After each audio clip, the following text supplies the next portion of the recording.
Alright. I probably should have bought that microphone I saw the other day.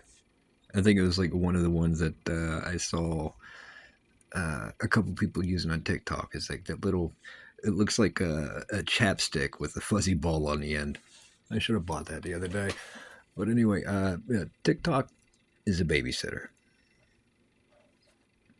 Now, before I delve too far into things, is presentation matters more than the information itself. My goal with this, well, I guess it's an audio essay, but it's a video essay because it's just going to be a blank screen.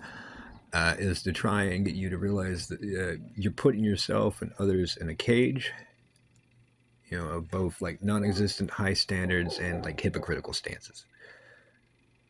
This could delve into what is considered political correctness, not in the you shouldn't use slurs or say happy holidays kind, but the you need to word yourself in a way that won't get censored kind.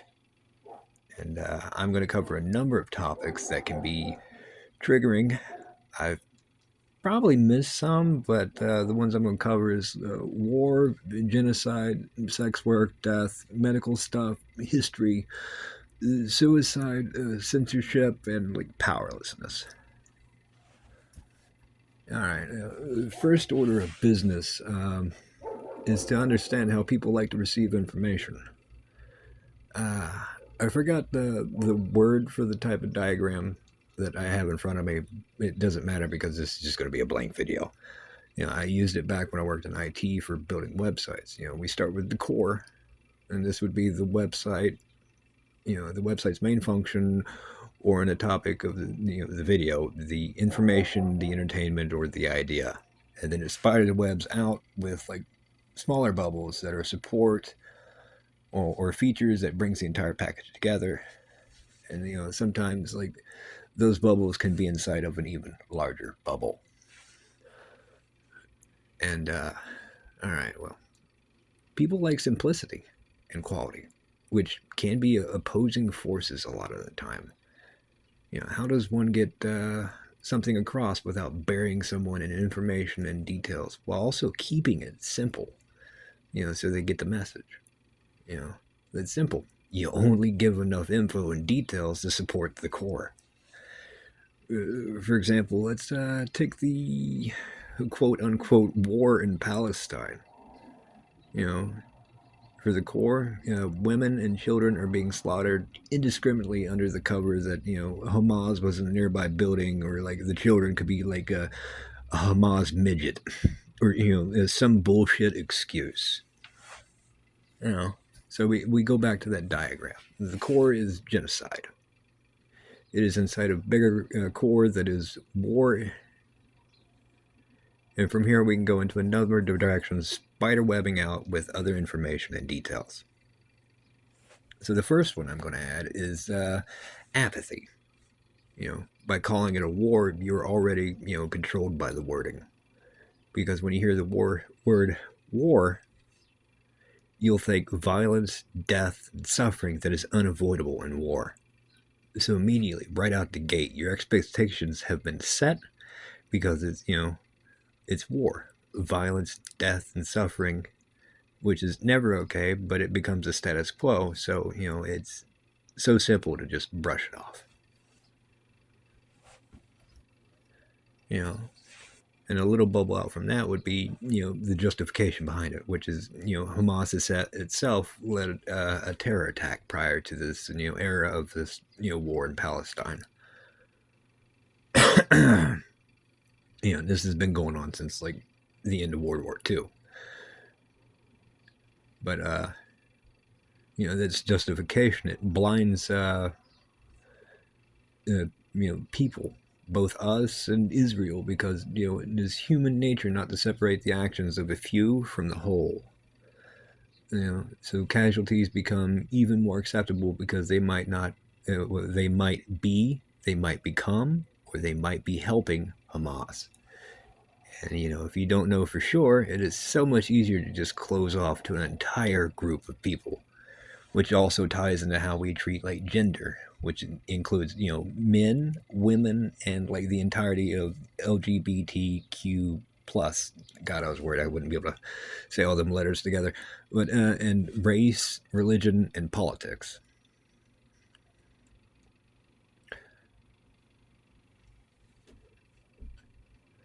You know, it's so simple to close off from everybody. So now we add three more bubbles that all link together, which is violence, death, suffering, and the dehumanization.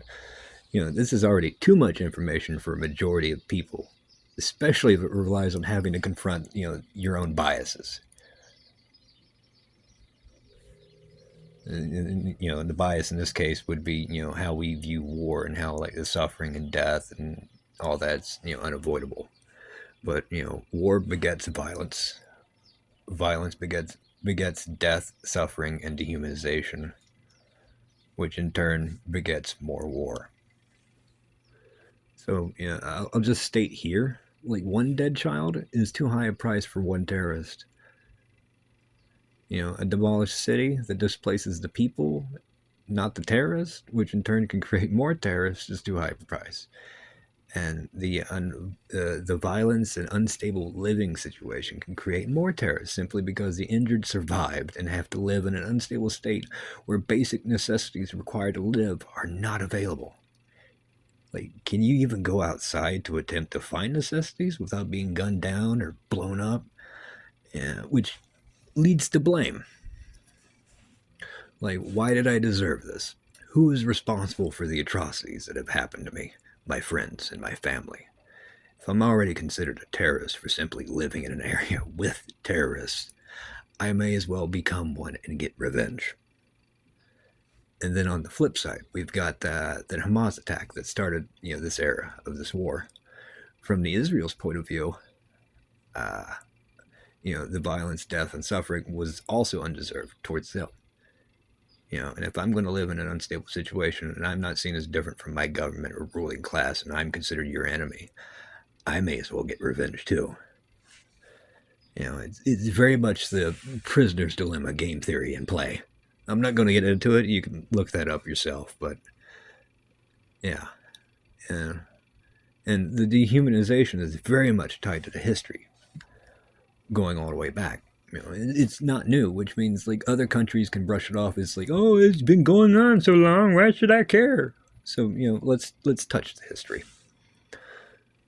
Some of the details might be a little off since it's been a minute since I read up on it, but after World War II, we had all these displaced Jewish people, and they would become the first Israelites.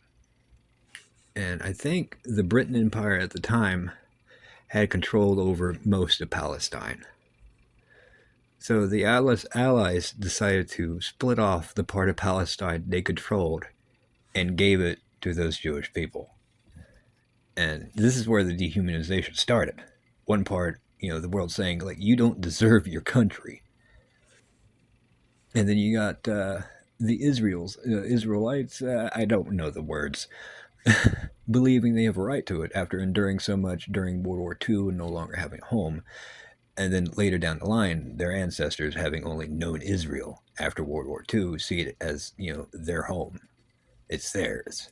They'll defend it tooth and nail, refuse to see it through the lens of history, and just say any like down talking or like negative criticism towards them or their methods is anti-Semitism. And then on the other side, you got Palestine. You have a country of people who just lost like 60% of their country and resources. Their lives were impacted in a very negative way. It's very easy to see Israel as invaders who just want to take. And then Palestine. That happened to like you. You'd want to like take back what is yours, right? And then you got the whole U.S. funding Israel's attack, and it doesn't help matters. They get our money, which they take as approval for what they're doing, the mass genocide. And if we don't give them money for the war machine, we're anti-Semites. And the world sees us as complacent and funding genocide. And Palestine may as well see us as attackers and Israel as the sword we use to chop up their family and their lives. And as you can probably guess, the spider web is not very simple, but the media would have you believe otherwise while emitting certain bubbles to push, an agenda. But, what does all this have to do with TikTok? Well, I already talked about how TikTok will censor you depending on the wording you use. I didn't go into detail of how if you tell someone to fuck off, or alternatively, just tell them to go away and worry about yourself politely. The first one will get a community violation, and the other is okay, even though it carries the exact same meaning. So, depending on the information and how it's presented, you might not see it because censorship, or it'll be force deleted or blacklisted from being shown. And then you got your own bias to how you like to consume media. If it's not presented well enough, you'll just you'll keep scrolling. You'll find another video, whatever. So the videos of like the aftermath in Palestine, the corpses, scattered bits of bodies of women, men, and children, people missing limbs, bleeding, suffering, begging for death, demolished cities, starvation, all that horrible, horrible shit. All that was perfectly fine to watch on TikTok. It's where I actually saw a majority of it. And, this, but it's not okay to talk about it, not to give an opinion about what's going on. None of that was okay. And this applies to everything on TikTok. Like they don't let porn or sex talk on the app, but they allow live stream where sex workers can chat on TikTok in a live stream.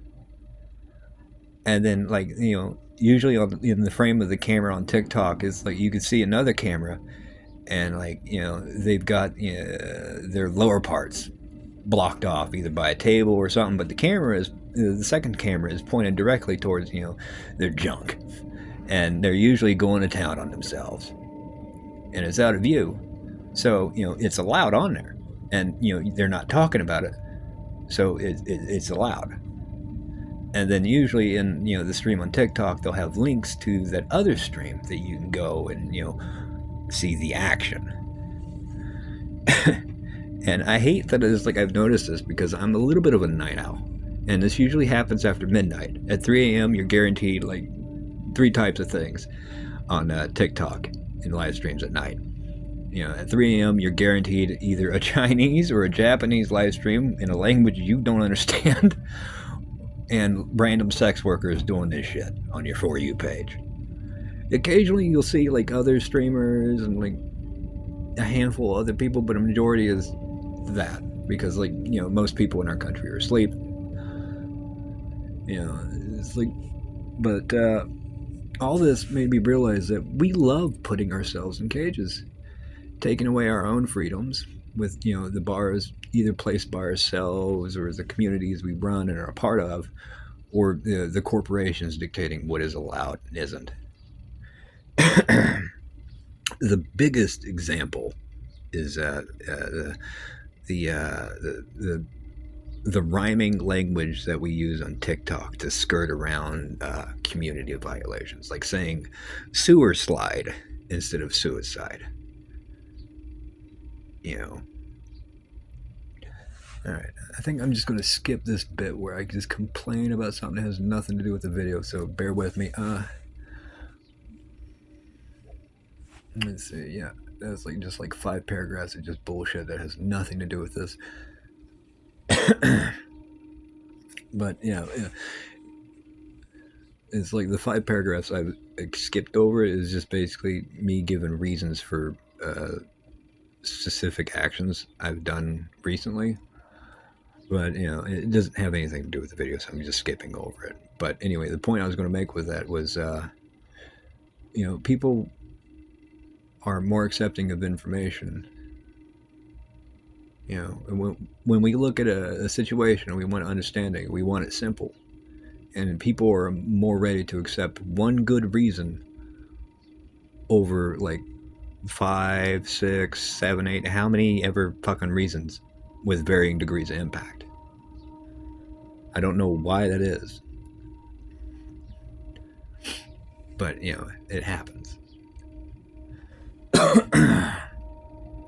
And you know, you let yourself be controlled, which can be seen as being politically correct or woke, you know, the bad kind that everyone hates. You know, putting ourselves in cages to protect ourselves, only allowing what fits through the bars in, or in TikTok's case, you know, putting yourself in a cage they dictate of what, you know, goes in or out for the sake of maintaining appeal to a broad user base. You know, this is where the algorithm comes into play.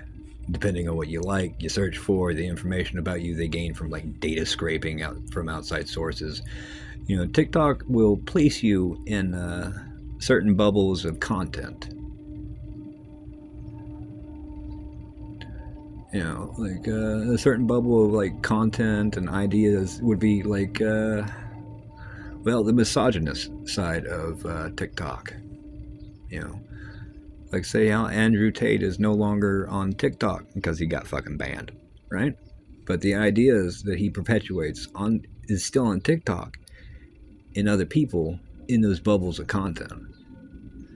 And, you know, as long as Tate would have worded it, you know, politely, he could have stayed on there bragging about how he's so masculine because he turns underage girls into his personal hookers and sex slaves that he exploits and earns money from. Well, earn is probably not the good word there. I should probably say he takes it. He steals it. You know, and then you got like another, you know, bubble would be politics, you know, Democrats or Republicans. Occasionally I will see, you know, stuff from both sides, but usually it's just I only see one side. You know, you only see content that matches or what they believe matches you. So if you're a content creator or a user and you don't fit neatly into those cages, you're more than likely get a lot of violations if you interact. You know, this system is somewhat automated. It'll read the description and text and videos that you make, and it makes an initial judgment based on that. And then it'll drop your video into whatever, you know, algorithm bubble it thinks it belongs to, which is then judged based on like the reactions of the first few people that see your video or come across it. So you know, if the video gets skipped or if it gets watched, it dictates if it gets seen more. And then if someone has a negative reaction, you know, that takes about like half of the wind out of its sails. But the worst case is someone, you know, let's say it's dropped into a bubble where, you know, it's not accepted, and like someone reports your content, which will get your content instantly blocked, and you have to have it reviewed before, you know, they allow it back on there. And this usually takes hours. You know, this is bad because if it gets blocked in the first hour of being posted, and then it gets cleared for being allowed, and you no longer have that bonus of like your content being pushed when you first upload it, because it's past that initial period where they kind of push your content out to see if it sticks. You know, so that's why a lot of videos kind of just fall to the wayside on TikTok because of how we like to consume. Yeah, so we'll skip people, you know, if we don't like their voice, we don't like the quality of the video, tons of fucking reasons, right? Even if it's a good video, there could be just like some bullshit reason why like your video didn't take off. Yeah, so TikTok, and you know, in the best case, it's a walled off content farm, or farms, I should say. You know, it elicits people to try and generate as many videos as possible to get traction on their account, which is usually just echo chambers of like whatever, you know, algorithm bubble they're in, or you know, people recreating popular videos. You know, and this content, a majority of the time that people are making, they aren't paid for it, but TikTok earns revenue from it, like YouTube does. You know, the bad case scenario is it's making you okay with not being yourself and hiding what makes you you. Worst case scenario, it also puts horse blinds on you, keeping critical information away and locked in certain bubbles where it's okay there, but not in other bubbles for this mass appeal. Yeah. So it's a social media babysitter that earns ad revenue. Granted, you could say all hobbies, luxuries, and recreations are babysitters as well, but last I checked, video games don't typically stop me from playing a game if I word myself in a way that isn't politically correct to them. Like, say, if I complain about dying in a game and I say, oh, fucking piece of shit game. Although I do remember, like, there was a few sports games where, like, people, like, their Connect or their microphone picked up them cursing and, like, banned them from playing it. So, like, the shit does happen. But, I like to believe at one point social media was yours. Your content is yours. MySpace literally had my space in the title. It's my page, my opinion, my videos, my content. But every day it seems like we are losing more and more what we are allowed to own and defend ourselves from. This entire video was brought to you by some shithead on TikTok who called me a lazy slob because I had like some dirt in a cup holder and there was like a piece of paper in the floorboard of my car. But, because I said, fuck off, life having ass that likes to play pretend, I'm the bad guy. But, closing up, words are only scary to stupid people and those in charge. It's why book burning exists. You control the words, you control the knowledge, you control the world. We probably won't see those knowledge is power public service announcements that I remember seeing when I was growing up. But knowledge is power. And ironically, because I'm isolating myself a little bit from the world, but alienating yourself or by system design leads to a lack of knowledge, which can lead to a lack of power and lead to more outside control. I want everyone to be free, happy, and living the life they want as long as they aren't hurting others. And there is a difference between being hurt and not getting your way, but that's the topic for another time.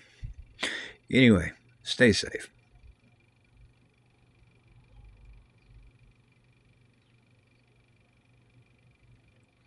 Oh, you're still here? You watched an entire video with a black screen?